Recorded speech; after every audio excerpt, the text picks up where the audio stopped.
in this session is perhaps the most embracing across all sectors, all people, all over the globe. And not just for now or for 5 years or 10 years, but perhaps hundreds of years in the future. And so in a sense, this should have been the most important issue of discussion in this whole SAES program that we are having here. Because it is the issue of physical existence, physically, that we are facing.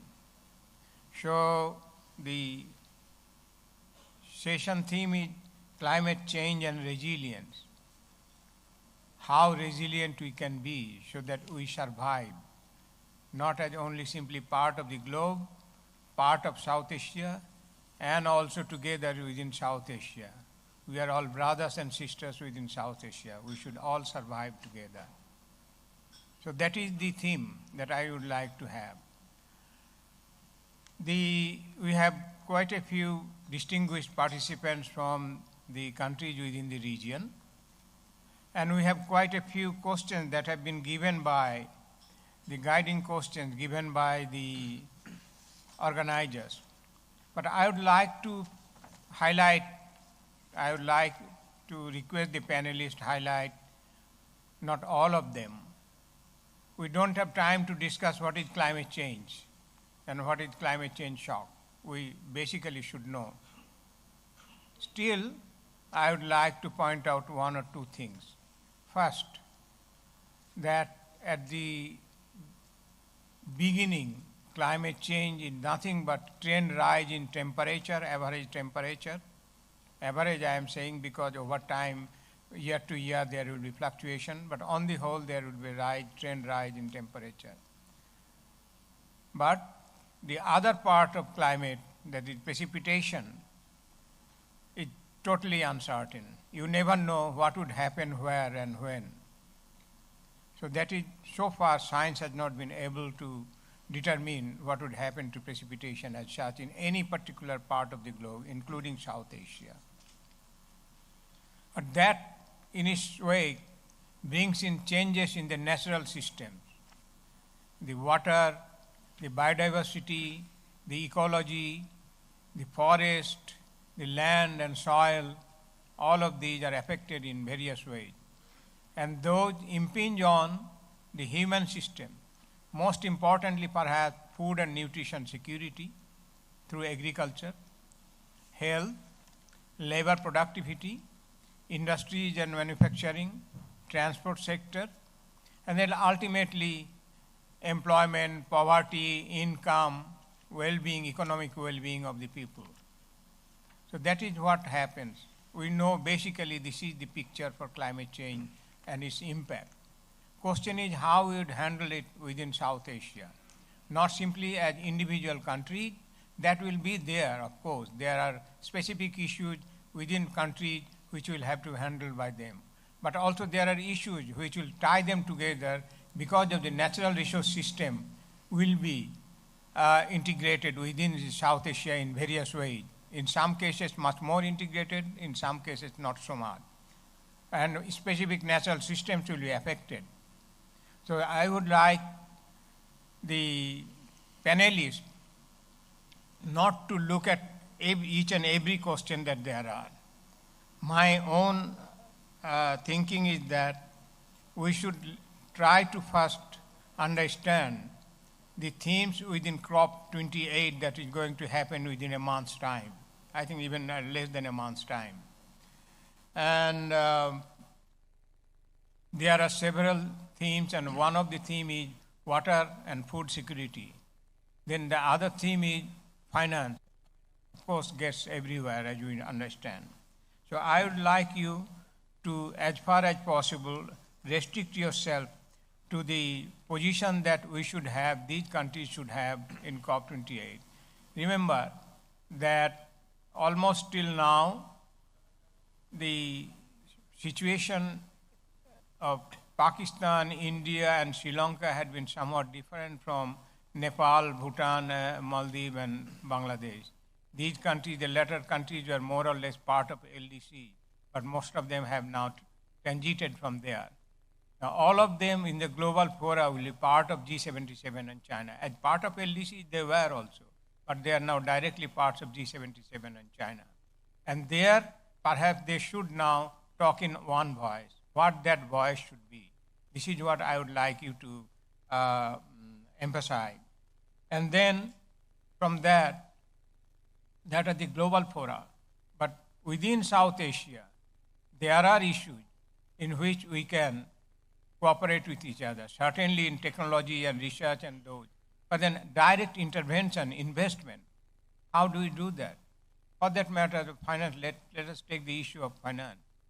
The National Adaptation Plan that we have just prepared and given to the UNFCCC calls for a price tag of 230 billion between now and 2050. And the NDC that we have prepared calls for a price tag of 176 billion between now and 2030. Of that, 143 should be conditional, that is, if resources are available.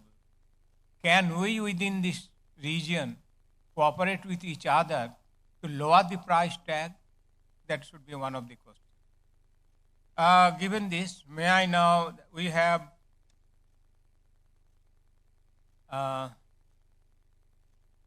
5 panelists, and the time that allotted to us is not really that long that we can discuss all of these issues at length. So I will request the panelists to be as brief as possible, direct and specific, that exactly how we can cooperate with each other. So may I now invite Mr. Mohammad Anishur Rahman, Senior Urban Planner, GIZ, Bangladesh. 5 to 6 minutes, no more than that. Thank you, Chair. Good afternoon, everybody. As the Chair has rightly indicated that everybody is aware about climate change. We don't need to know the definition here. Rather, we like to talk about what's happening around it. So I'm going to bring the talk from the example, what's happening in the local areas due to the climate change and how far it is going to impact locally as well as in the regional point of view. It is very much understood that the climate change is globally happening and the impacts are coming. However, it's very difficult to determine what's going to exactly happen in the local areas. And this is very much quite evident in most of the urban areas in Bangladesh in particular. And what's happening is that the cities are growing on the wrong areas where, the city is developing with a threat of being devastated by a climate impact, like especially the hazards like flood or cyclone and drought event. So we were looking into the issue, taking into account the overall climate change impact, taking the example of 2 urban areas, promising urban areas in Bangladesh. One is flood-prone areas located in the middle part, Sirajganj, and another one we took in the southern part, which is prone to cyclone every year and suffering from the promising threat like drought because of the short of the water coming from international rivers. So while we were working on these 2 areas, we very much understood that the impact of possible climate change impact is not very well understood by the city authorities and the local people. And that is what is going to, bring this development into threat in the coming days and decade to come. So first, what we try to do, we try to understand what's going to happen in these 2 cities in the coming areas, in the coming years. And what we seen is that most of the cities are developing, which are going to be inundated in a flood of 10 years return period, which is most of the cities are going to be devastated. And in that perspective, what we did is that we taken into the policies that very much that city can take into account, can deal with in the land use plan and deal with the other aspect of the city development. I will take you an example, since the time is very short. The city which is located in the southern part, which is Shatkhira, the city is going to face salinity problem in the coming next 10 or 20 years very much. And the effect due to this, the potable water will be at risk very much. And the projection, what we found is that the city is going to even the city authority may need to abandon the city. This is happening because the upstream river, which is coming to the city, is closed because of the lack of proper volume of water coming from the north, which is bordered with India. And what we found is that because of this very problem, the city may need to be relocated in other place. So this is what is quite evident and coming from the climate projection and other things. So it requires very much to look at the regional cooperation, that how the water sharing can be a better way to deal with the climate change impact to save the cities. This might be a one example which we understood, but this is very much same for many other cities in Bangladesh very much. I will stop here, and when we go through the session, maybe we'll talk on this more. Thank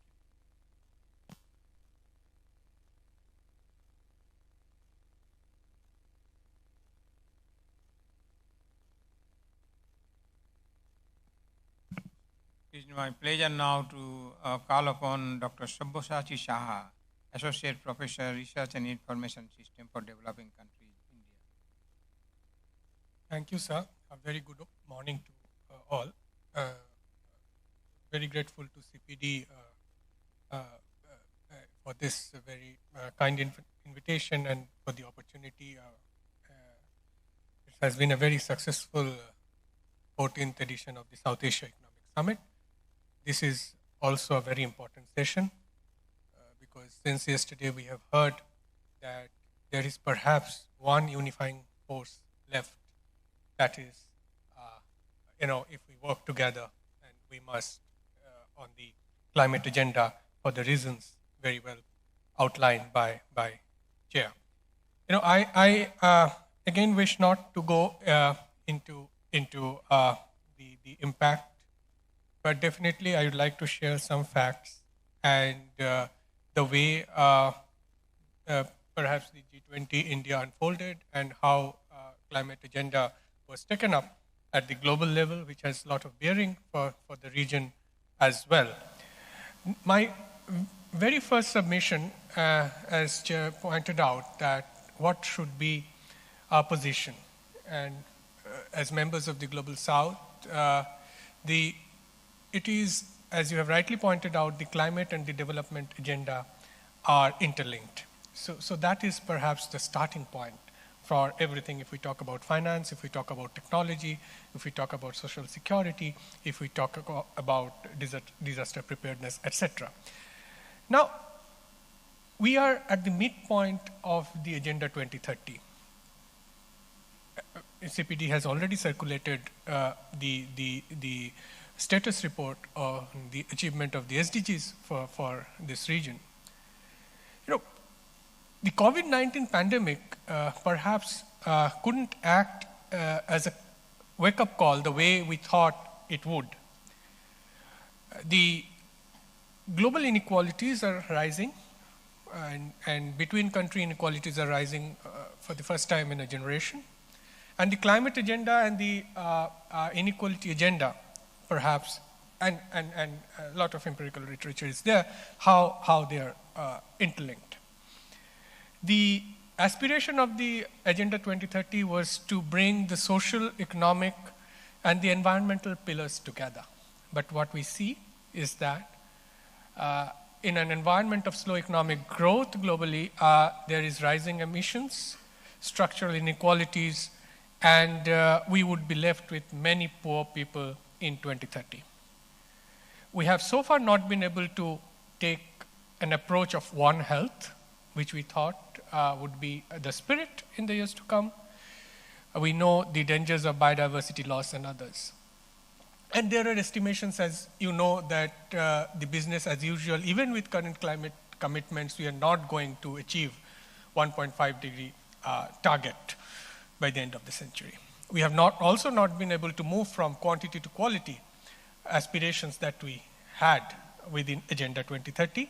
Though India has made significant progress on the multidimensional poverty areas, but globally we are severely constrained on issues like food security and others. The global south perhaps is missing still if we look at the means of implementation on finance, technology, and trade, and all of that has implications for climate change. I'm not going, when we discuss climate change, we perhaps tend to be very emission specific, and we know, the global south has an unequal burden with no fault of theirs on the emissions. But we need to also discuss the evidence that we have on the planetary boundaries, and 9 of them, of which 5 we have already bridged. You take for the novel entities, biodiversity integrity, land system change, water use, etc. So we are at a tipping point. We perhaps can go no further. Again, climate action, just transition, etc. We are aware of how unequal the world is and how historical responsibilities have been ignored and are being ignored. Within the G20 agenda, India quite successfully placed the issues under just transition around distributional justice, procedural justice, and restorative justice. And it was also mentioned that no country should ever be made to choose between fighting poverty and fighting for the planet. One important idea that is perhaps the new thing that I want to introduce is the focus on lifestyles, because we know lifestyles has a very strong environmental footprint, and it is very difficult to hold the northern countries accountable for their lifestyles, but definitely we can present to them the facts and figures. According to UN, if we are projecting the population growth till 2050, and with current lifestyles, you need provisions 3 times the planetary provisions that you have now. So it is very, very compelling, and the Club of Rome and others, UNEP, have calculated the kind of material footprint saving that we need to do on lifestyles. Life is what Prime Minister of India, coined this, movement. It's lifestyle for environment, which was announced at the Glasgow COP26 about the various facets that is very important for systemic transformation. Lifestyle changes happen at the individual level, so individual agency is very important. But at the same time, you need systemic changes to enable individuals to go for the lifestyle that is desirable, which is saving on carbon and saving on material. The aspiration of SDG 12, which is on sustainable consumption and production, is around measuring hazardous components, around measuring food loss, to look at the quantum of recycling, etc. But the life agenda is much beyond that. When we are talking about systemic transformations, otherwise we cannot do anything meaningful that we are up to on climate. I'll not go into the various dimensions and debates on how would economic growth look like under such restraints, if we are to say, but definitely there are value systems involved. So you cannot go for systemic transformations towards sustainable consumption and production if you ignore the cultural connect, the value system foundation, and the ethical frameworks. But at the same time, for the global south, there could be an area where going for sustainability would make economic sense, would deliver on growth as well. If you start thinking of circular economy as a new economic activity, if you think of disaster preparedness, social inclusion, supporting social entrepreneurship as businesses as new activities, if you start thinking of creating local value chains that bring down the carbon footprint from transportation, that is an economic activity. So these are the opportunities that we need to tap on. G20 India was voice of the global south, as has been mentioned, and global south also includes the neighborhood. We realize it, and it's a shared geography, as mentioned by the chair. But what does voice of global south mean? How effectively you place the finance agenda, the low-cost climate mitigation finance, as well as placing adaptation squarely on the agenda, including various facets of just transition. So it was effective in terms of consolidating the means of implementation, particularly around finance. Also to take a solution-centered approach. So on renewable energy, how far can we go on green hydrogen?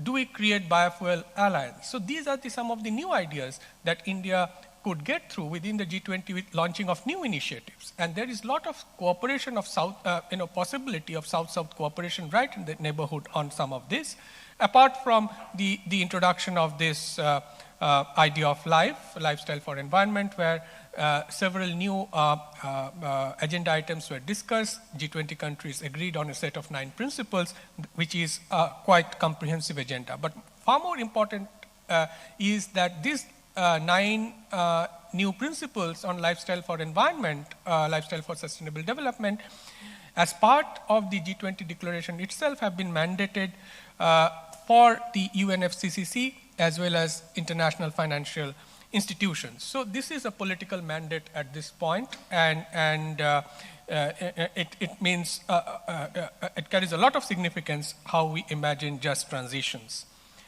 I'm not going into the details and the framework of how India is trying to demonstrate its roadmap on sustainable consumption production through saving of energy or water. How do we get rid of novel entities like plastics, how do we adopt sustainable food systems, reducing waste, health, and e-waste. So all of that, for us, from the statistical point of view, we should be able to measure and see where we are. And India is trying to do that. Again, India's climate action agenda, as you know, is quite robust in terms of the transition to renewable energy that has been envisaged. Already over 40% of electricity is getting generated from non-fossil fuel sources, including large hydro. And of course, the net zero emissions target is for 2070. So, and in the process, there is a lot of indigenization of technology, a lot of learning of delivery at scale, and these are areas very ripe for South-South cooperation in the neighborhood, and keeping the spirit of South-South cooperation alive from the demand-driven perspective. finally, to conclude, as you have rightly mentioned in the beginning, there is immense potential for regional cooperation.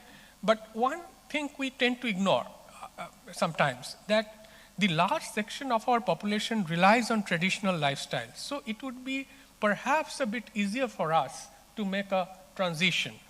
And we need to set an agenda for us. So climate agenda is not only disaster preparedness.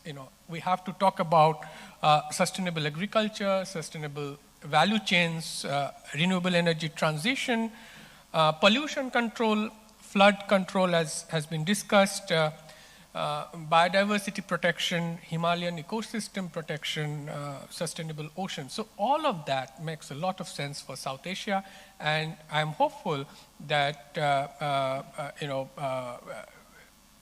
within the region there would be enough momentum created in the near future, perhaps, to work very closely on some of these issues. I stop here. Thank you, Dr. Saha. Without much ado, because the time is short, may I now invite Mr. Kitish Dahal, Senior Research Officer, South Asia, Watch on Trade, Economics and Environment from Nepal. Thank you, Chair. I had prepared a long list of topics to talk about, trying to answer all the questions that were provided to us. But as per your direction, I'll be very curt and will stick to the basics. We all know that the science of climate change has been clear and unequivocal for a long time. But until the last few recent years, climate change was a threat that would take place in a distant future, and we didn't have to act immediately. But all of us know that now not only the science is clear, we are actually feeling the impacts of climate change in our own lives. We are seeing the impacts of climate change all around the world, including in South Asia, and we are listening to the impacts of climate change all around the world. And we all know that South Asia, by virtue of its geography, the mountains in the north and the Indian Ocean in the south, coupled with a large number of impoverished people, a large number of population depending on subsistence agriculture, is especially vulnerable to the impacts of climate change. Let me talk about the importance of climate resilience in that aspect. Let me provide a very brief example about an event that happened in the region recently. In May of 2023, a deadly storm, Cyclone Mocha, hit the Bay of Bengal region. And it was reported that because of better disaster preparedness in Bangladesh, through years of accumulated resilience, Bangladesh was better able to deal with this crisis. It was able to deploy its early warning system, and it was able to relocate a large number of people, I think more than 1 million people. And as a result, I think it avoided any loss of life. But at the same time, the same disaster caused a significant distress in the neighboring Myanmar region. And it has been reported that perhaps because of its relative lack of resilience, relative lack of preparedness, it resulted in significantly more loss of lives. Let me also talk about what are the challenges associated with climate resilience in the region through an example of Nepal. Nepal has indeed prioritized climate action, climate resilience. It has made significant pledges. It aims to be carbon neutral by 2045, and it aspires to have climate resilient planning and implementation in all the 753 local governments by 2030.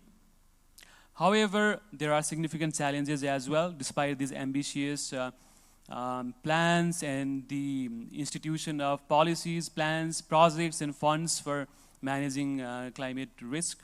There are issues in the field. There is a lack of reliable climate data. There are capacity constraints. There are lack of the necessary political, social, and financial institutional structures that are required to deal with the crisis of such magnitude. So, having said that, let me quickly talk about how I think we can solve the problem of climate change through better climate resilience in the region and in its countries. I think one important thing is to have a clear climate resilience framework because each country context is unique. So there is the need for a clear climate resilience framework, a clear action plan, specific targets, and the identification and institution of different institutional structures, including financial structure required to deal with this issue. And I think the approach has to be locally driven instead of expert-driven approach. Various studies, including one study done about South Asian climate resilience programs by ICIMOD, point out that the programs, the grassroots initiatives that are more locally engaged, they produce more effective solutions at a lower cost. So I think the approach we take has to be locally driven. And a very important question about what role the regional cooperation has to play in this aspect. We have been discussing different avenues of regional cooperation since yesterday. And for someone who has been working in the area of regional cooperation, regional integration, but has spent almost all of his professional life seeing a very comatose, very sluggish progress in the SAARC. It was reassuring yesterday when the chair put forward a question about how many people think that it is suicidal to let go of SAARC. So it was reassuring that SAARC still has a significant role to play. And I believe there are avenues for regional cooperation in the issue of solving climate change issues and having a better climate resilient environment.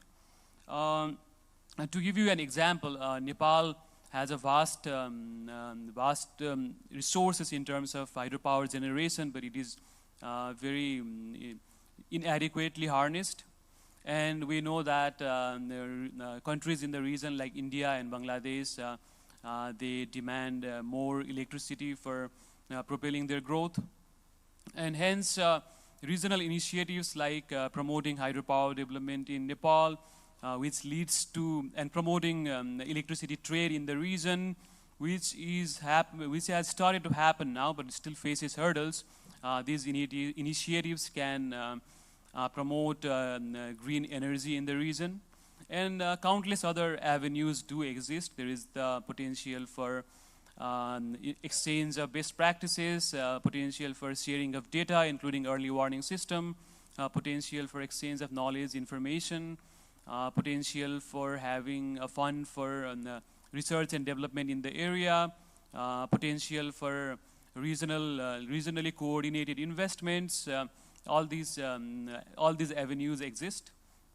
And it does not need to be said that SAARC had already initiated several programs with regards to acting on climate change through various ministerials, through declarations, through the directives in these meetings, and through a plan of action on climate change. SAARC had made various directives on dealing with the issue of climate change.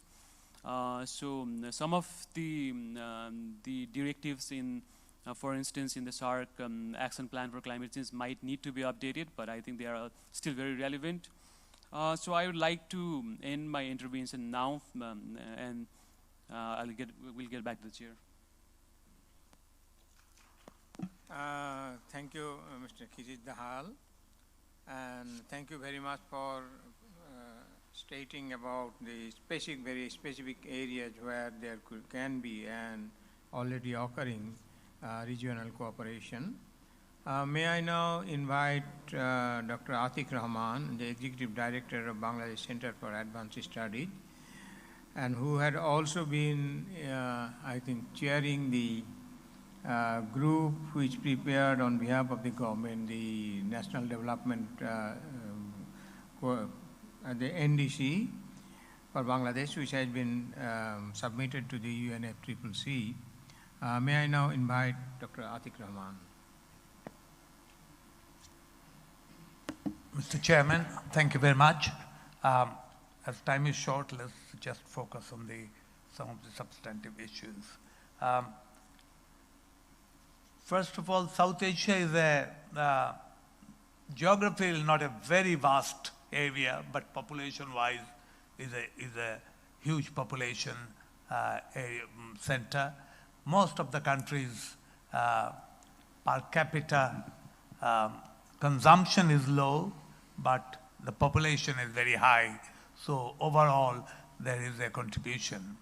Now, the nature of this consumption is very basic in its character because people have to meet their agricultural needs, meet their transport needs, and in the 21st century as we enter, a number of activities of energy consumption are focused on areas of transport, areas of production system, and in the production system, the moment you talk of industries, you have to invest quite a lot on infrastructure, which means reforming or transforming the land, depending which area. South Asia being located, as I said, in a smaller geographical area, but it has the highest mountain of Everest and Himalayas on one side and Bay of Bengal on the other. And connected by three of the world's largest rivers, Ganges, Brahmaputra, and Jamuna. They are interconnected and bring different types of water. And we are in the heartland of monsoon, hence the water stream comes from all sides and passes through these rivers down to the Bay of Bengal through Bangladesh. So Bangladesh is really the end of the funnel of water flow in South Asia. Population is large. Per capita consumption isn't that big, but when you multiply per capita consumption by population, it becomes significant. But most of them is, again, as I said, on low basic need sort of area. Nonetheless, urbanization has been very rapid, and it is the urban areas where people tend to get together or accumulate their residences, their activities. So urbanization is one of the high energy consuming focus, and that is happening right from north of India to south of Sri Lanka and all the areas in between. One of the guiding questions that has been given is, what is the possible solution of improving resilience against climate change? First of all, this begs a very serious counter question of understanding of resilience against climate change. Now, resilience is a further back system happening. How do we prepare ourselves for what's coming or going to happen? Now, what is going to happen is displacement of population. What is going to happen is more water, but probably focused on smaller areas which are longitudinally, essentially a riverine formation. And this is happening right from the Himalayas down to the Bay of Bengal through Nepal, India, Bangladesh, Pakistan. Sri Lanka, being an island, is separate, but nonetheless, inside Sri Lanka, the flow from north to south, the hills are in the north, and the flow of water in the south. Development has taken place in the south, in the coastal areas of Galle and Colombo. These areas are highly populated. So the population distribution is one phenomenon. Similarly, the growth and agriculture production, growth in industrial production is another area where the energy investment and the financial investment is focused. The solution of resilience lies in managing our energy systems better. And the regional synergies for the advantages of regional cooperation on climate change is enormous because the region is a political region, while climate change is a global phenomenon and overshadows all country-based borders and perimeters. So the cooperation between countries becomes most essential for survival of each. Now, the interesting part is survival of each depends on the survival of the whole. Isolated one country trying to survive will not work because the rainwater system, the river flow system, the sediment loading do not understand these national boundaries. So we have to work together better. And as we are going towards COP28, the position, I think, will be most enlightened when we take joint position between countries and not think of the internal borders, but the borders that nature dictates us. The borders between ocean and land, the borders between mountains and low-lying areas, and the borders between forest land and rapid economic growth areas, whether they are in the southern part of Khulna or near Chandpur in Bangladesh, similarly going up through India to Pakistan and right up to Kashmir Valley.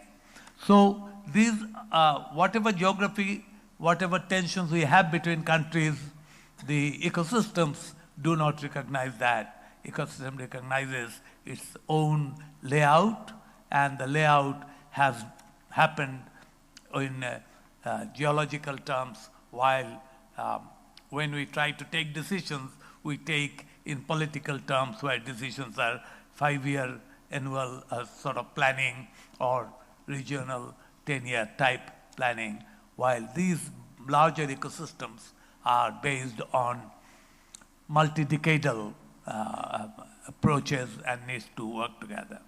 So our survival depends on survival of the whole system, and we have to work with each other, find common development of bureaucracy so that the agents from each side can work with each other. Hence, a regional approach is far more efficient, far more realistic, and far more creative for what we can do. The nature of South Asia is intensive population and very focused area, and the ecosystem apparently looks a bit larger, but they are not really large when we come to think about it. We have in a very small area, we have the highest mountains, like the Himalayas and the Everest peaks, down to within 100 or 200 kilometers, down to the Bay of Bengal, and on both sides, we have the forest and hills of different dimensions. So we have the hills and the mountains and the rivers and the coast all in a very small area. So the question of geographical planning has to be much more ambitious, has to be much more sharper in our understanding, and it works best when we try to understand the complementarity of the various agents of the system within geographical boundaries. So we have to bring our governments together. We have to bring our communities together. Communities are already together. But it's a question of managing, helping them with resources, and bringing local planning into action. And this multicultural local planning is not easy, but it has to be done through better institutional development. Let me stop there. Thank you. Thank you, Atik. Perhaps I have heard the shortest speech from you in the last 3 or 4 decades that I have heard you talk. In any case, may I now invite Professor Dr. Babar Shahbaz from Pakistan, Institute of Agriculture Extension, Education and Rural Development. Thank you very much, Chair. In fact, being the last panelist is advantageous sometime because most of the points that I wanted to discuss had already been brought up by the distinguished panelist. So I will be more specific to the questions, and instead of discussing the more global or regional issues, I would be presenting the Pakistan case, and I will try to address the 3 main questions posed in this panel, mainly the important challenges and the solutions and position for the COP28. As many of us know that Pakistan is one of the most vulnerable countries to the consequences of climate change, and in fact, it is the among the 10th most vulnerable countries at the global level. And despite of the fact that Pakistan is almost negligible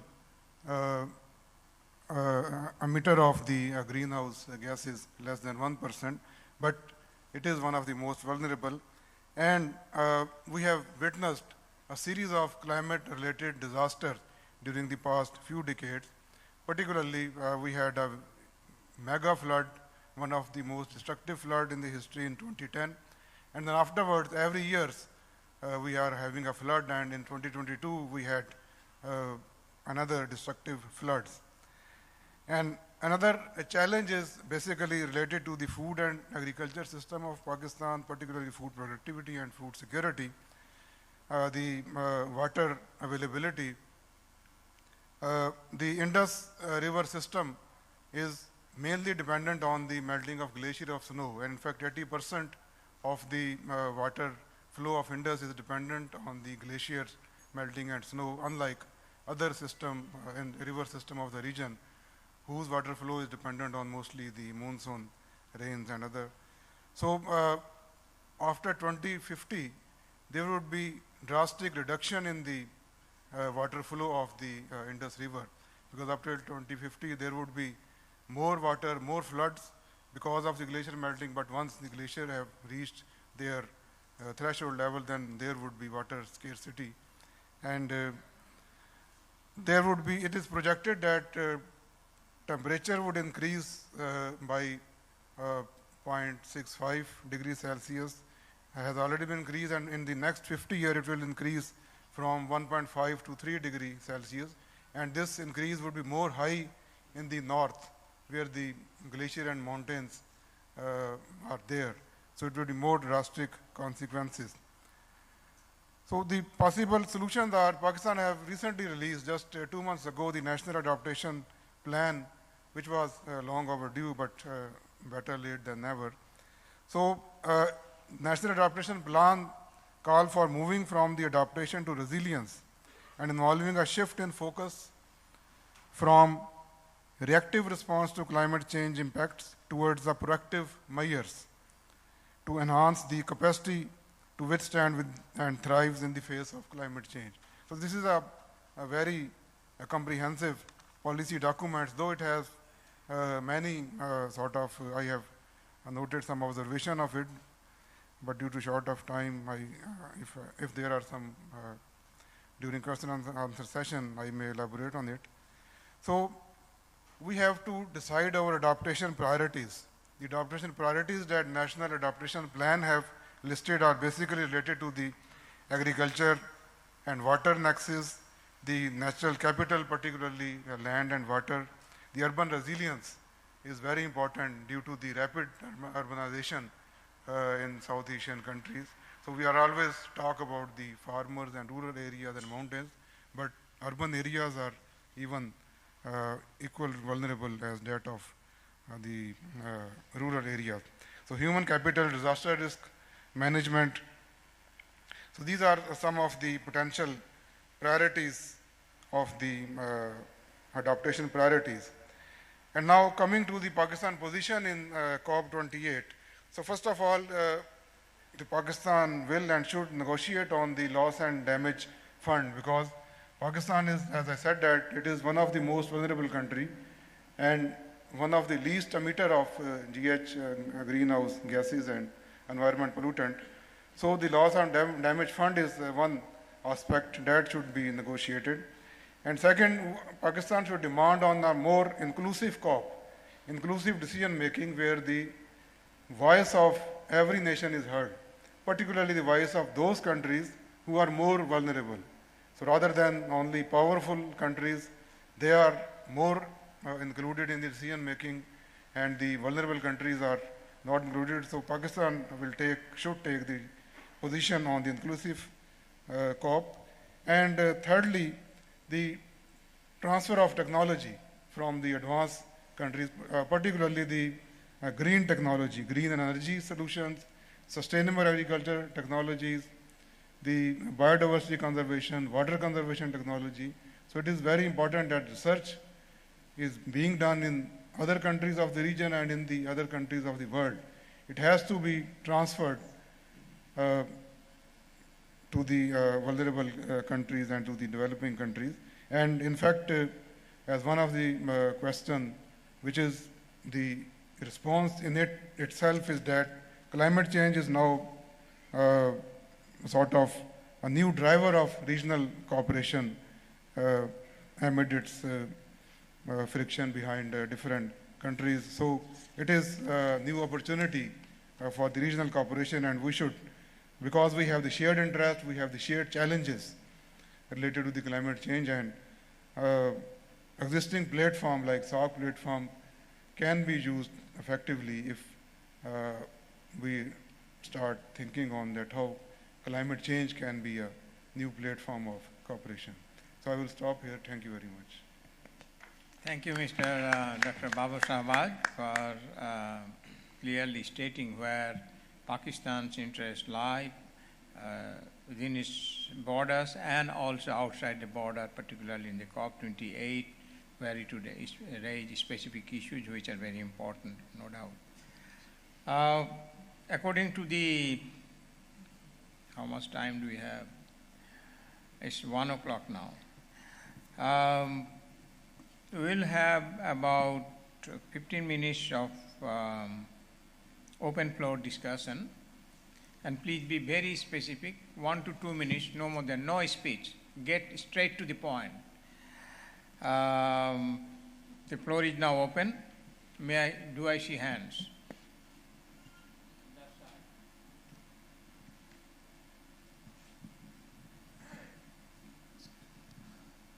Thank you, Mr. Chair and panelist.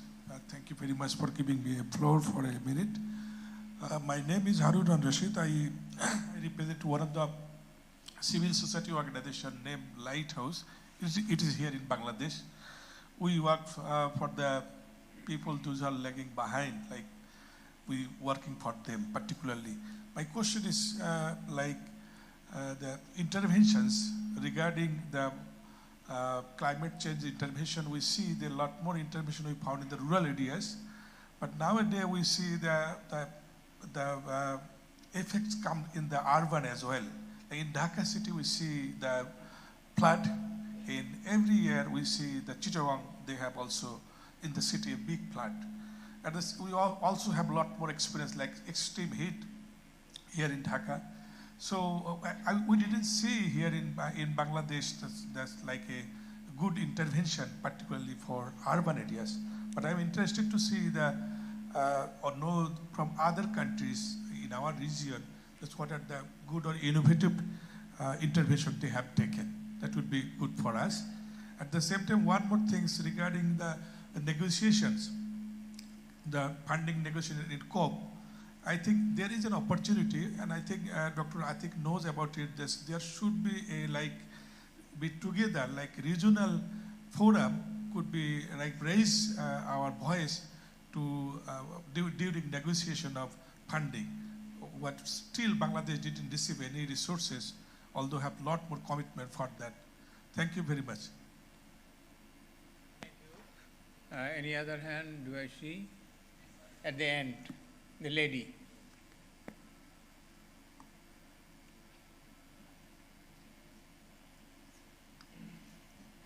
Thank you. My name is Amina Mohsen, and my question is to Dr. Atik. You talked about resilience, and we hear a lot about resilience and adaptation. I would like to know from you that why there is so much more emphasis on resilience and adaptation instead of mitigation. Thank you very much.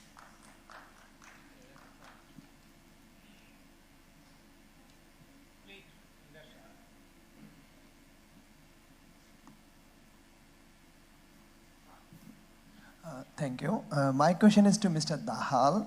He was talking about green growth and sustainable transition, but with most economies in Asia still heavily depends on fossil fuel, how can the green transition be rapidly mainstreamed? And also, how Bangladesh be resilient to climate change, as we are the 7th most extreme climate disastrous country? Thank you. My name is Rezair Abdi Zayed, and I'm from ISEC.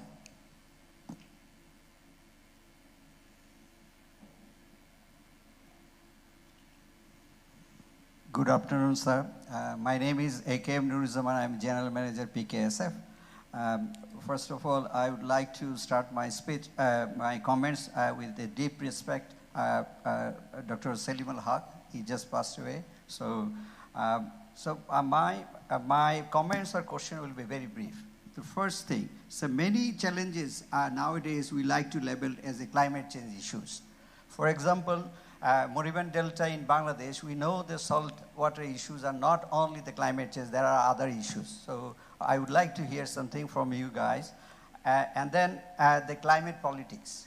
Amina Mohsen Madam just talked about the adaptation issues. It's not. If you look at the climate finance, only 7 or 8% is utilized for adaptation nowadays. So can you please talk a little bit about the political economy of mitigations and in the context of the Arts for Development initiative in South Asia? Now, the third issue is about the climate finance. We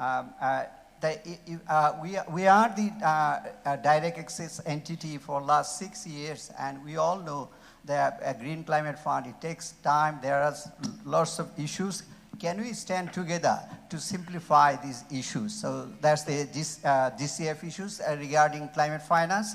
And now the issue of loss and damage. We all know that the loss and damage is coming, but we don't know the implementation arrangement and what would be look like in future.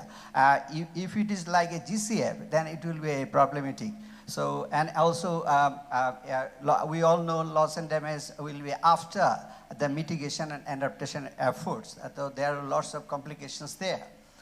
And the fourth issue is all about the, can we have a joint climate advocate group for the upcoming COP28, because and the Atik sir say there is an initiative we need to do that, but can you please talk about a little bit about the institutionalization and the systemic approach to make it happen? And the last not the least, the cooperation issues among the countries and within countries, particularly climate change issues. Thank you.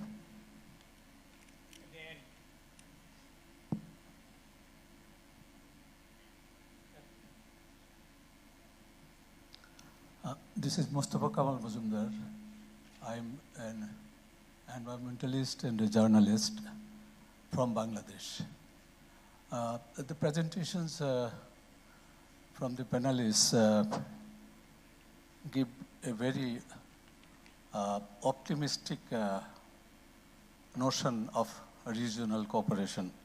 In fact, I was told by the director of Bangladesh Meteorological Department that his hunch was the idea of SAARC was floated by being influenced by the collaboration that had already been taking place in the area of meteorological cooperation, weather forecasting, disaster forecasting, etc.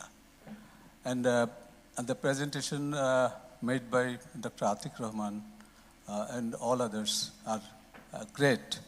That the region is one natural unit washed by the same monsoon and by the rivers flowing from the Himalayas. So the dictates of nature is for the countries to collaborate, because artificially dividing the natural things with political boundaries will not serve the purpose. And experience has shown that people in the field, at the ground, actually collaborate. When it comes to sharing information on river flows, disaster, dam management, etc. There are exchange of ideas and cooperation among people, experts, and they actually don't distinguish themselves into political units and subunits. They share it as a treasure of knowledge for the benefit of all. So I think if politically SAARC cannot make much headway, at least in the climate change area and water management area, some proposal can be mooted to take some initiatives for the group to move ahead. Thank you.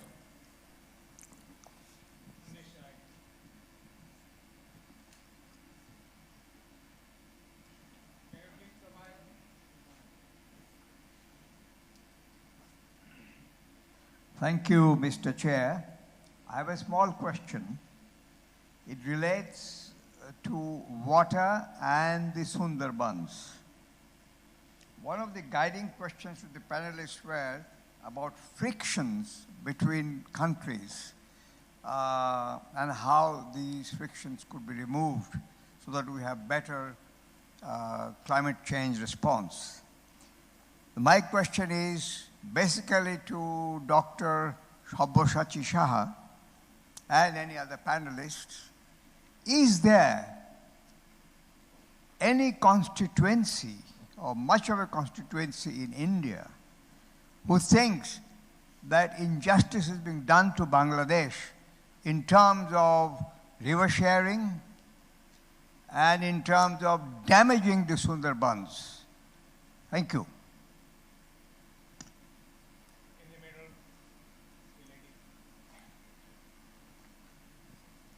Good afternoon, everyone. I am Angelina Diana Poddar, Program Officer for Disaster Management Sector from Caritas, Bangladesh. So my question is about climate migration. One of the impact of climate change is extreme disaster events causing more loss and damage, leading to forced displacement and internal migration, which we call climate migration. So my question is, in terms of regional cooperation, how can we address this issue? How is displacement considered for resilience? Usually, migration is considered as an adaptation technique to climate change. So, what are we thinking of giving recognition to climate migrants, and how? And how can regional cooperation address and act on this issue? Thank you.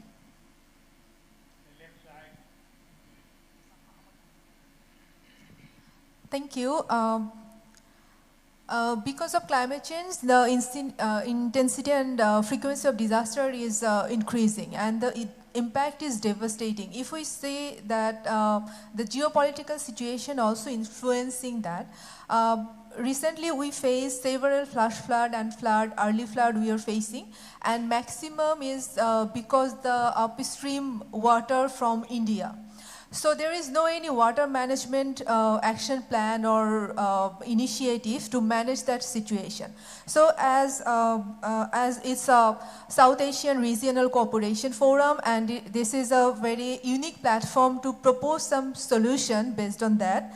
So what would be your proposal to resolve this issue? Thank you.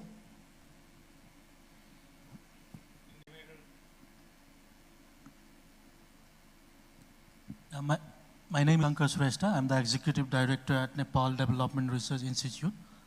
I have one question to all the panelists. I would like to know the very good practices of the climate change adaptation in your respective countries that can be replicated by the other countries in this region. Yeah, thank you. Kindly share one of each. Thank you.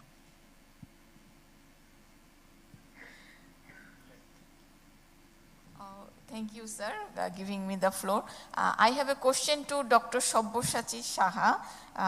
He has told that a changing lifestyle is might be an option to reducing the impact of climate change. And now I have a question: what are the lifestyle activities which we can follow in our country, and how regional cooperation to ensure this kind of lifestyle changing practices in within the countries? Thank you.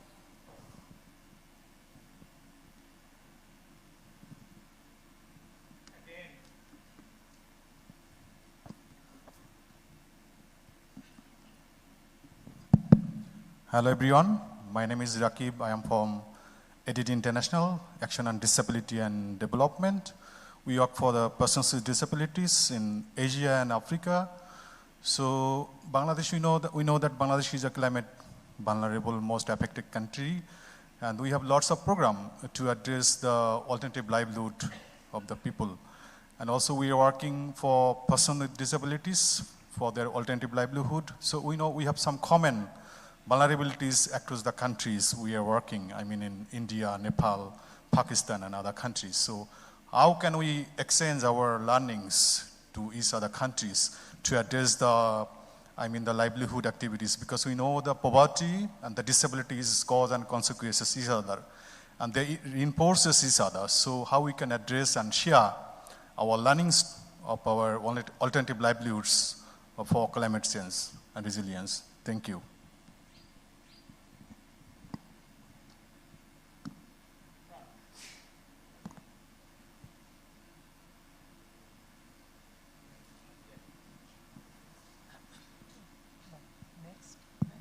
Good afternoon, panelists and the chairman. It was interesting to listen to many questions and offerings from the panelists. Most of these observations are very large in context.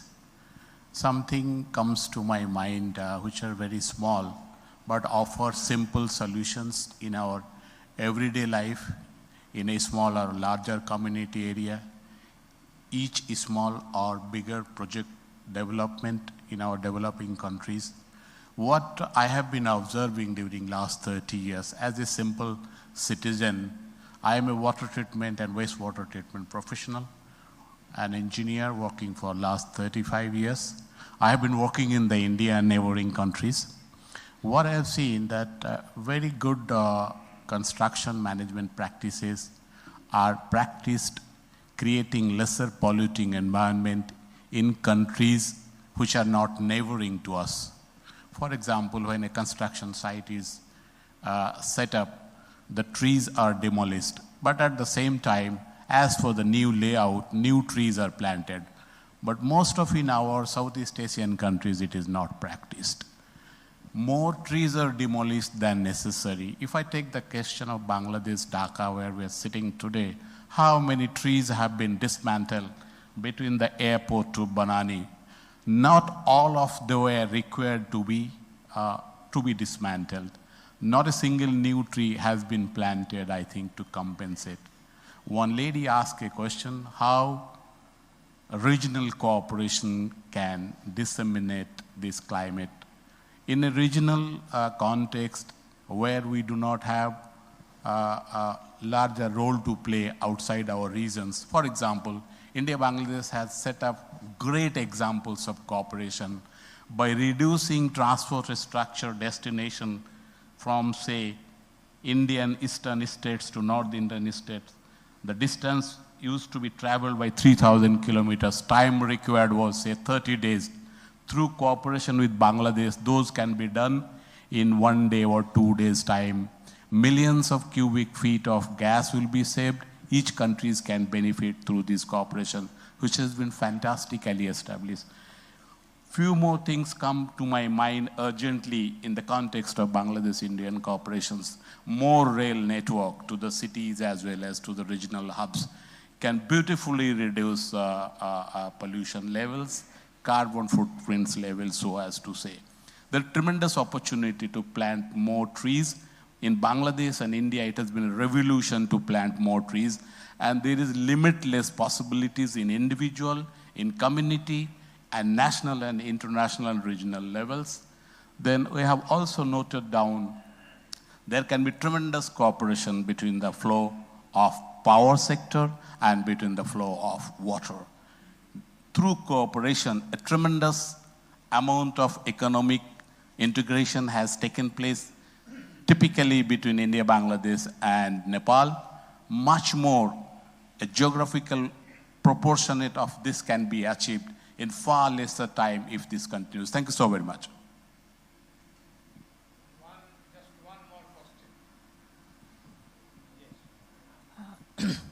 Hello, Assalamu alaikum.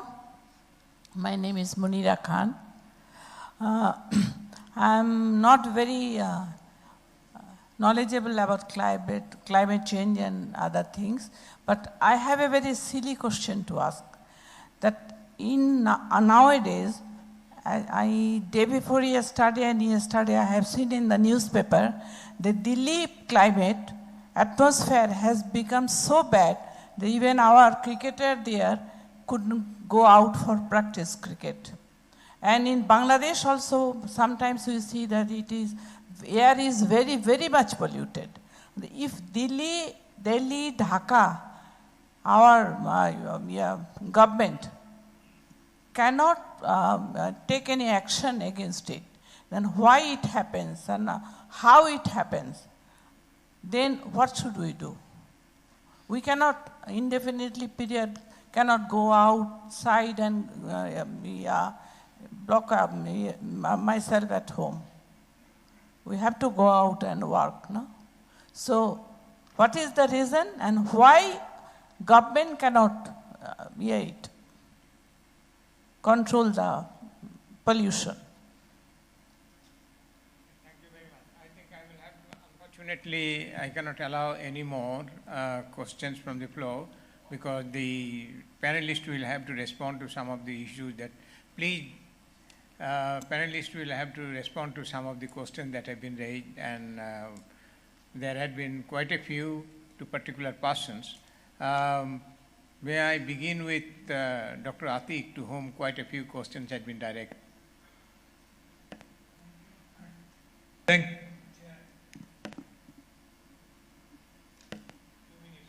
All right, thank you. Number of issues have come up, and let's just focus on one or two of them. One is joint adaptation between countries. Now, the mechanism that is really required is institutionalization between countries, and we have specific government agencies between countries. Now they have to complement with and work directly between countries, and it is possible because it is in the benefit of both countries. whether it's Bangladesh, India, Sri Lanka, India, Nepal, Bangladesh, Nepal, India. So these are what Pakistan, India. It depends on how we plan those.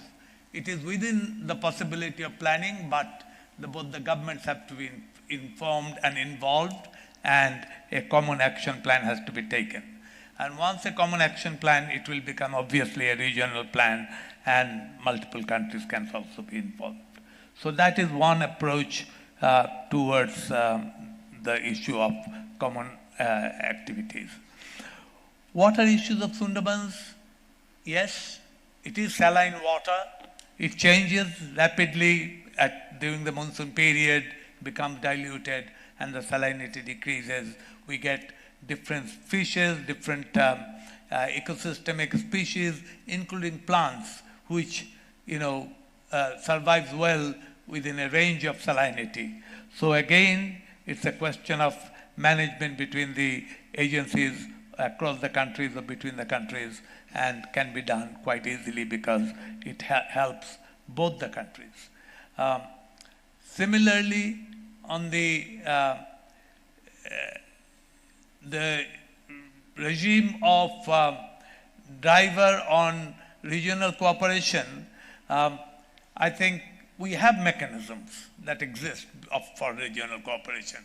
It's a question of taking climate change as an issue, and as we see, climate change is a global issue, cooperation is a regional area, and the action has to be done at the country level. So it's the level of decision process, but they are for the benefit of the common people of each country. We should be able to harmonize those with the innovation and the sensitivity and the activities that we can take between the different level of political relationship and different level of communities that are involved. Initially, it might seem to be a bit difficult, but once you start that process, the people themselves will take care of it. It doesn't have to be too much institutionalized within the government. Things will improve, and soon the private sector would come in as a financial means of working out. So it's a question of working between the countries, amongst the countries, and working together between the government and the private sector. We know the relevant responsibilities of the government in promulgating the various legal structures and others, and the private sector bringing the financial sector, and the communities involved in working out and giving solution. Fortunately, whole of South Asia is blessed with huge number of non-government organizations who are delivering some of these issues with their own initiative. All they need is to pull together various groups between the countries and also be supported by government and international agencies.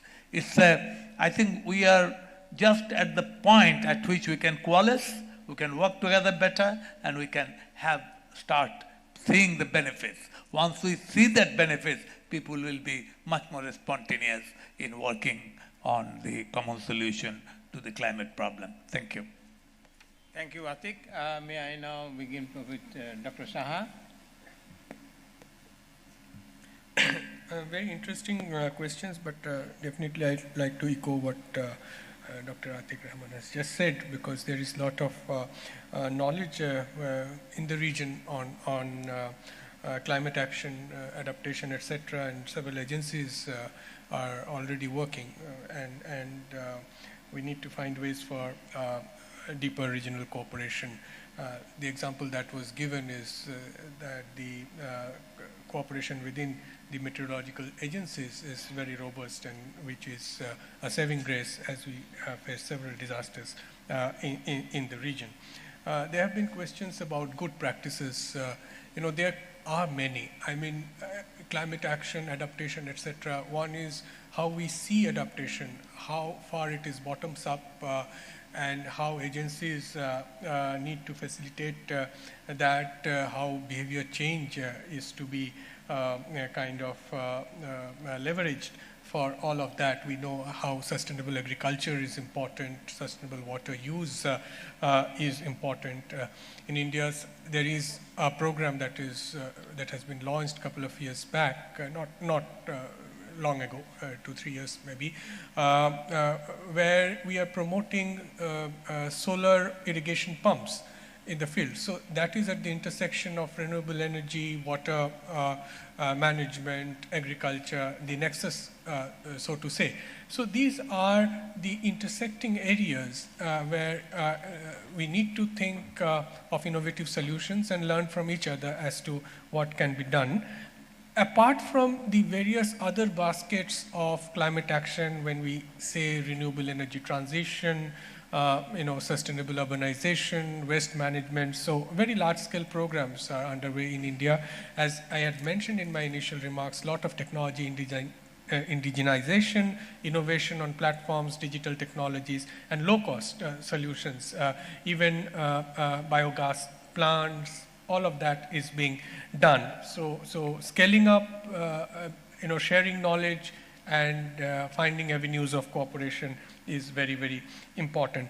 I would also like to respond to the question raised on lifestyle as to how we think of the framework going forward. Lifestyle is something, if we take it in the literal sense, in the figurative sense, all of that, we know, what sustainable lifestyle means. It is about creating awareness, creating mass movements, and creating the peer pressure that, this is the way forward. But having said that, there is also an important role for messaging. And how do we deal waste? How do we save water, energy? So all of that can be reported back if we try to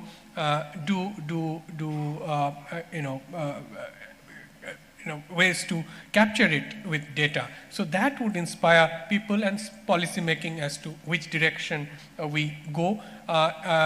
Within the G20, again, I would repeat that it was a successful endeavor. It is not very easy to bring North and South together on issues of lifestyle. At some point, somebody said that our lifestyles are not up for grabs. So from that position to discussing within G20 and setting out principles for international organization, as well as when we say in this kind of rooms that we have a lot of academic evidence, but it is not being adopted for policy. But this is an area where we have, within the document itself, it is said that the scientific evidence and behavioral methods need to be adopted for ensuring nudging that is required towards lifestyle shift. But again, the last point is in our region, we are already following some of it. So we need to harness, feel proud about it, and take it forward. Thank you, Dr. Saha. I have been warned by the sponsors that we must finish within 5 minutes time or so. So may I request the Professor Sahbad, Dahal, and Anishul Rahman to speak only 1 minute each, no more than that. I'm sorry for it. Yeah, okay. So I will try to address 1 or 2 questions which have not been responded.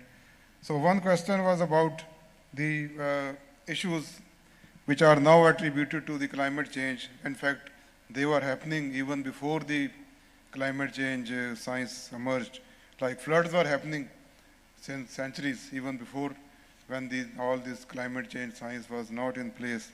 But now we have become more informed about that why these floods and other things are happening. We are now more predictable. We have forecasting has been now more in place. So these events, climate-related disasters were happening, their intensity have been increased during the past 3 or 4 decades very much. If we see the trends of disaster, if I'm talking about the Pakistan, the intensity of floods and even the urban flood have increased during the past 2 decades, if we see the historical data. And one question was about the Delhi climate and Dhaka climate, and in fact, the Lahore is also one of the most polluted cities in the top 5 cities, particularly during this time of the year, because during this season, the farmers burn their crop residues, because after the rice harvesting, they have to make the land prepare for the wheat. So there is a very short time in between the crops. The easiest and cheapest way is they burn the crops, and the smoke and other emissions from the crops, it come to the cities, and it give the problem of the smoke and the pollution.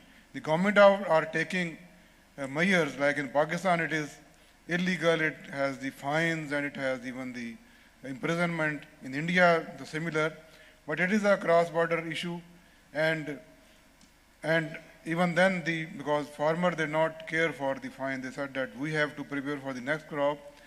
So because of the absence of any viable technology for them, that they feel that is the most cheapest way. So that is why, particularly during this time of year, the issue of smoke is become more intense. So another is the good adaptation practices. So in Pakistan, during the last few years, there have been more emphasis on the climate smart agriculture. More funding in agriculture and the research is being given to the varietal development, which are the resistant to the drought, which are the climate resistant, which are climate smart, which are sort of heat tolerant, and water conservation technologies. So this is one good example or good thing which is happening in the face of the climate change. Thank you.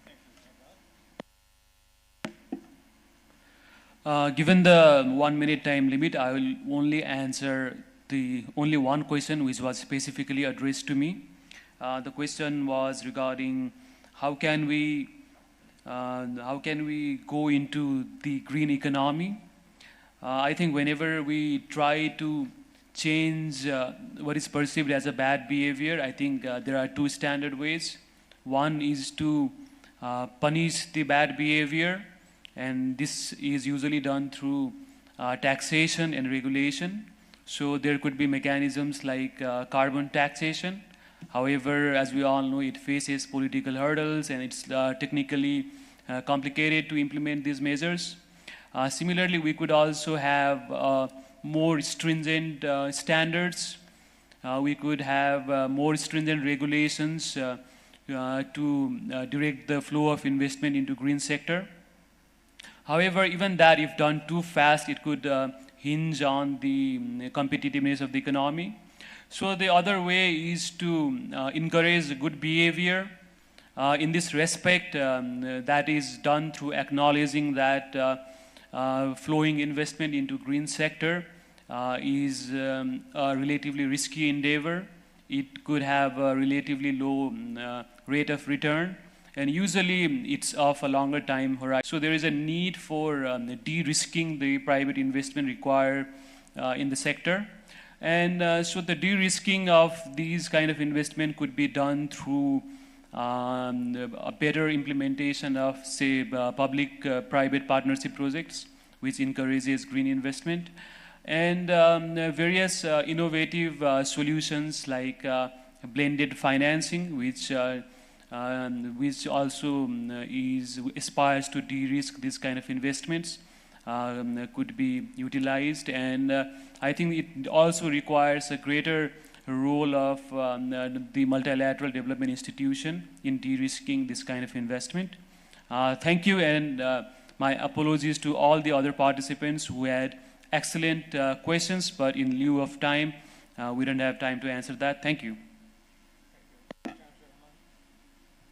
Thank you. I will try to address two questions came from the floor. One from, I think, from a colleague from Caritas in terms of climate migrant. So to addressing the climate migrant problem, the government of Bangladesh has taken initiatives to accommodate them in the city, and in the city planning, this is being ensured. There are several examples where specifically the space is identified for climate migrant people, along with the physical infrastructure and other facilities in place. And this is well supported by different development partners to add up the livelihood and other options. That's number one. In terms of to addressing the same issue, regional cooperation, of course, very much required. If we take the example of flood in the northern part of Bangladesh. What happens here, when the flood comes, so then the people living in the both sides, in Indian part and Bangladesh part, they do not have any idea that which part they are going.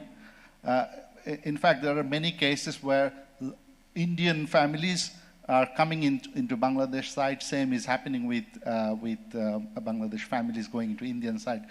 Basically, you cannot know where you are. So that definitely has to be addressed. And there was another question came up from this side, the problem, the flood problem of Dhaka and Chittagong.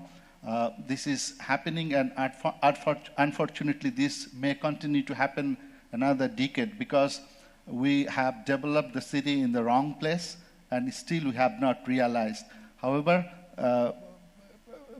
considering this session discussion, there is still a scope for regional cooperation for the cities which are emerging across the southwestern border of Bangladesh, which are very much facing climate change impact. I told you some of the cities are focused to be, will be facing a large impact from the salinity intuition. I give you an example during my discussion that even the city of Satkira might has to be dismantled in next 20 years or so. Let's not forget what happened in 2001 when there was devastating flash flood in West Bengal, and the large part of Bangladesh was also realized the impact. So, of course, we need to take care of this joint initiative sooner so that we do not face the devastation anymore. Thank you. Thank you, Mr. Rama. It is now my pleasure to invite our special guest today, Mr. Florian Ohlen, Head of Cooperation Embassy of the Federal Republic of Germany. Mr. Florian. Many thanks for the invitation. Many thanks also to the colleagues of CPD to organize this session together with us. We are doing this as part of our support project for our proposed climate and development partnership with Bangladesh. We have already established climate and development partnerships with Pakistan and India and also different other countries in the world, but there's definitely some kind of focus on the South Asian region. I'm also happy to see that we are working here through different of our means of cooperation. It includes also our cooperation through the different political foundations. Friedrich Ebert Foundation is one of them. Political foundations in Germany are funded by the German government, and they are both parties in the government and in the opposition get funds for political and education activities, including many works on development cooperation, and this project here, which is supporting this conference, is also part of the regional program of development cooperation. I would like to start with addressing some of the questions which had been raised. There was a question regarding how governments can control the pollution. I think the different countries in the region have already done good steps if it comes to the official regulation. However, there seems to be a lack of implementation. It also seems that in some countries, sometimes also the focus of the security forces, law enforcement agencies and also other agencies of the state is not so much on the environmental area, but sometimes also on decreasing the space for civil society or also the opposition, including even putting the very small spaces for the opposition, which means imprisonment. I think that using the strong powers countries have would allow for a good implementation of the good laws which already exist in many countries, and thus could contribute to a good implementation of government policies. Let me also highlight some good examples of cooperation where the different countries in the region could, I think, learn from each other. One good example from Bangladesh, for example, is the directive to phase out burned bricks. This would be a very practical contribution to air pollution dissemination, or decreasing this air pollution rather. And I think this is a good example which can be implemented, where also we all can support in our organizations and also regional wide to learn from good practices like compressed stabilized earth bricks. Then we see a good example from India in the zero budget natural farming, which shows that where also adaptation and mitigation can go hand in hand. I think if we overcome this idea, either adaptation or mitigation, and you have to put the money either there or here, then also more can be achieved. We are happy also to support the government of India with regards to its goals for agroecology within our bilateral development cooperation. Let me also go to the area of municipal cooperation, where my colleague already presented an example from our cooperation on the city level here. I think there it could be worth considering if there could be partnerships between different cities in the region. I mean, what we have between German and other cities in the world are also kind of partnerships, but I feel that often the conditions are quite different. And like if we think of a partnership between a city in Bangladesh and a city in Pakistan, or a city in India and a city in Nepal, which have a bit of similar challenges and opportunities, this could be one practical element or structure for regional learning and knowledge sharing. Also on how, for example, maintenance can be achieved and domestic resource mobilization can be improved, because at the end of the day we can have only a kind of adaptation to climate change on the local level, and this means giving up the power from the center to the local level, both in financial terms and both in terms of decision making, because the local level of the state, I think, knows the situation on the local level best and can best define the needs. And against this background, we are also happy having supported and continuing supporting cities in different countries in developing these climate adaptation and climate sensitive development plans. What was also mentioned regarding innovation, or the need for innovation, and the energy sector was mentioned. I think like there are different examples of cooperation, also existing ones.